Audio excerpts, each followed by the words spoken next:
Assalamualaikum warahmatullahi wabarakatuh. Apa khabar murid-murid yang berada di luar? Ustazah sentiasa mendoakan kita semua dalam keadaan baik dan sihat. Tajuk apa yang kita akan pelajari pada hari ini? Mari ikut Ustazah kita pelajari satu tajuk baru dalam Pendidikan Islam tahun 2. Jom. Sebelum kita teruskan pelajaran kita pada hari ini, mari kita lihat apa itu sunat.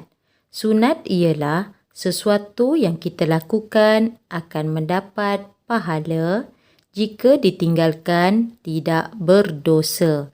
Maksudnya, perkara sunat ini bukanlah satu kewajipan, tetapi kalau kita lakukan, ia akan mendapat pahala.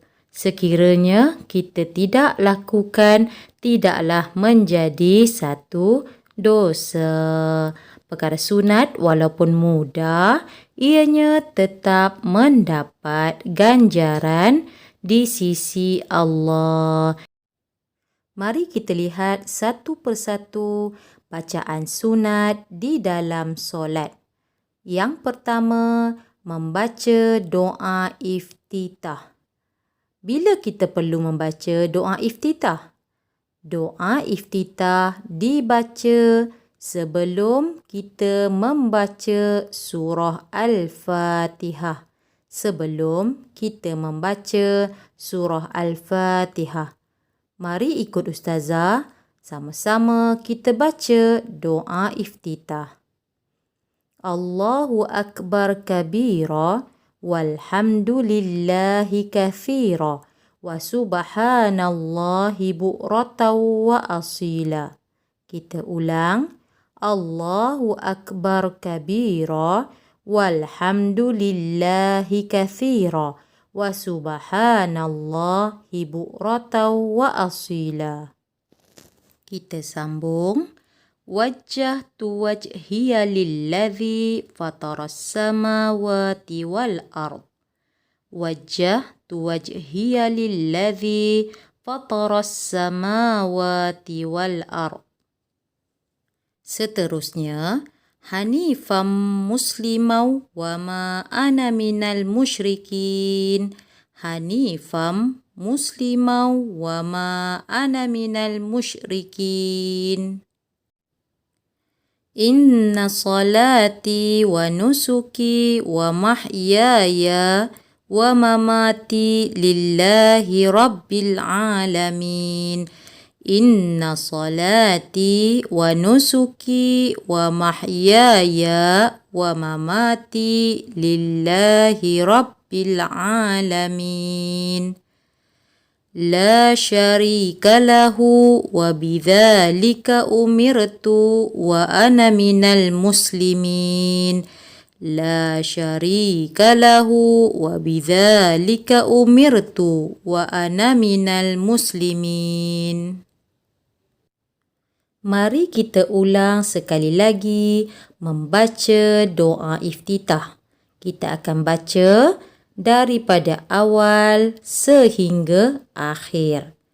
Allahu Akbar kabira walhamdulillahi kathira wa subhanallahi bukratan wa asila.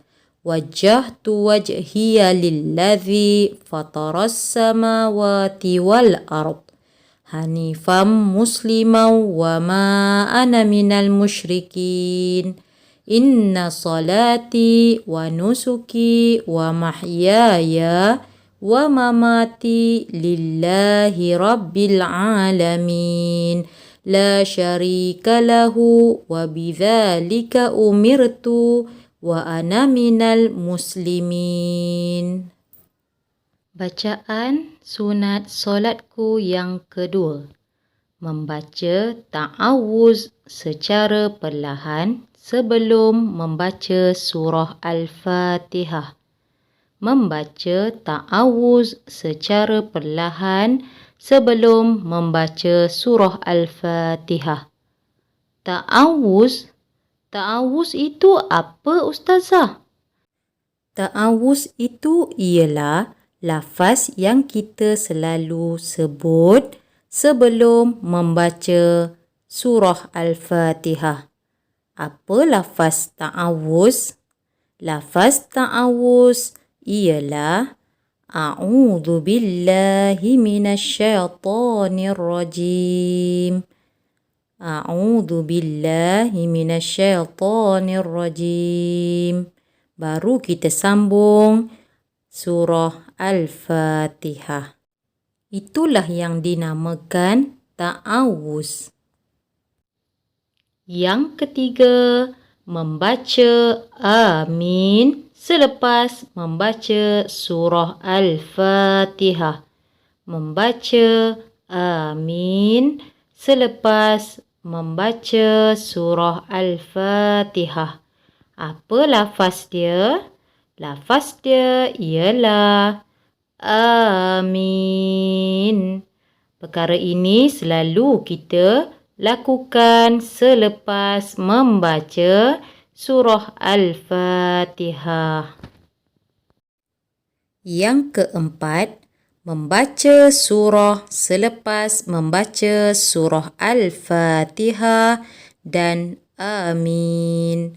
Membaca surah selepas membaca surah Al-Fatihah dan amin. Maksudnya, selepas kita membaca surah Al-Fatihah dan kita lafazkan amin, kita akan teruskan dengan membaca surah. Surah apa yang kita akan baca? Iaitulah surah-surah yang terdapat di dalam Al-Quran. Bagi murid-murid tahun 2, kita telah pelajari beberapa surah-surah pendek. Jadi, murid-murid boleh amalkan surah-surah yang telah kita pelajari ketika di dalam belajar. Sebagai contoh, surah An-Nas, surah Al-Falaq, surah Al-Ikhlas. Murid-murid boleh pilih salah satu surah-surah di dalam Al-Quran. Kita teruskan dengan bacaan sunat solatku yang kelima, iaitu membaca Al-Fatihah dan surah secara kuat pada solat subuh dan pada 2 rakaat awal solat maghrib dan isyak. Membaca Al-Fatihah dan surah secara kuat pada solat subuh dan pada 2 rakaat awal solat maghrib dan isyak. Perkara kelima ini selalu kita lihat apabila kita solat secara berjemaah, iaitu apabila kita mendengar imam membaca secara kuat surah Al-Fatihah di dalam solat subuh maupun 2 rakaat awal solat maghrib dan solat isyak. Bagaimana dengan pembelajaran kita pada hari ini? Ustazah sangat mengharapkan kamu faham dan jelas apa yang telah Ustazah sampaikan. Sehingga berjumpa lagi di tajuk yang lain. Assalamualaikum warahmatullahi wabarakatuh.